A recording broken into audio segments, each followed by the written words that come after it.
Blessed and happy Sunday, champions! Isang kagalakang makitang ikay naririto sa ating bahay-sambahan, Life Church El Nido, ang tahanan ng mga kampyon. Ano nga ba ang magagawa ng ating pananampalataya? Ayon sa Marcos 11 verse 23, sabi ni Jesus, "Tandaan ninyo ito, kung kayo'y nananampalataya sa Diyos at hindi kayo nag-aalinlangan, maaari ninyong sabihin sa bundok na ito, umalis ka riyan at tumalon ka sa dagat, at ito nga ay mangyayari." Maraming himala ang kayang gawin ng ating pananampalataya sa Diyos. Maraming buhay ang kayang baguhin nito because that faith can change your life to the fullest. Dahil ano nga ba naman ang hindi kayang gawin ng Diyos sa ating mga buhay? Napakahirap ang buhay ng backslider. The Holy Spirit is always convicting you every day. Kasi desire ng Holy Spirit is for you to be restored. Kristiyano ka na, hindi ka na yung dati. So, the believer's body is the temple of the Holy Spirit.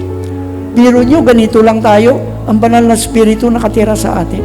Ano yung banal na Spiritu? The third person of the Trinity, or the third person of the Godhead. Ang Diyos nakatira dyan sa'yo. Imposible. Imposible sa'yo, pero sa Diyos posible.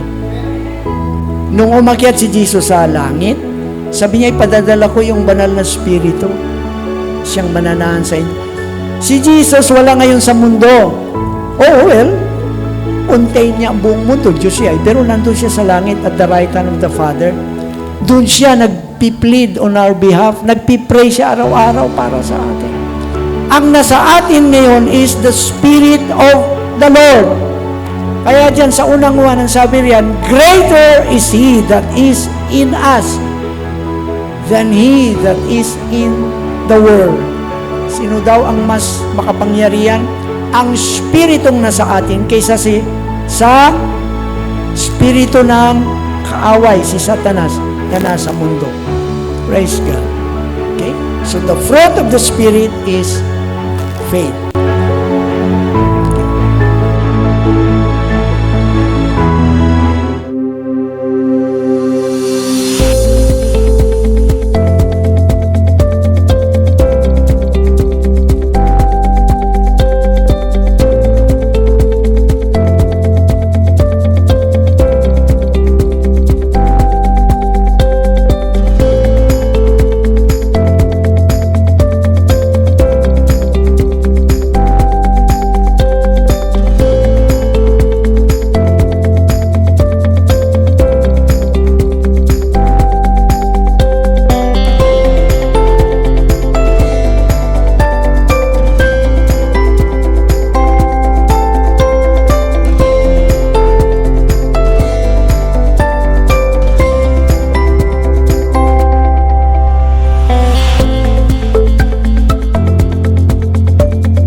Kaya kung gusto mong maranasan ang kakaibang buhay kay Kristo, it's time to ignite your faith to Him at makikita mo ang kayang gawin ng Diyos.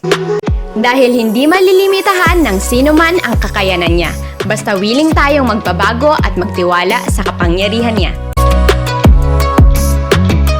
Muli, ihanda po natin ang ating notebook, ballpen at Bible, lalo't higit ang ating mga sarili sa bagong aral at wisdom na ating matututunan.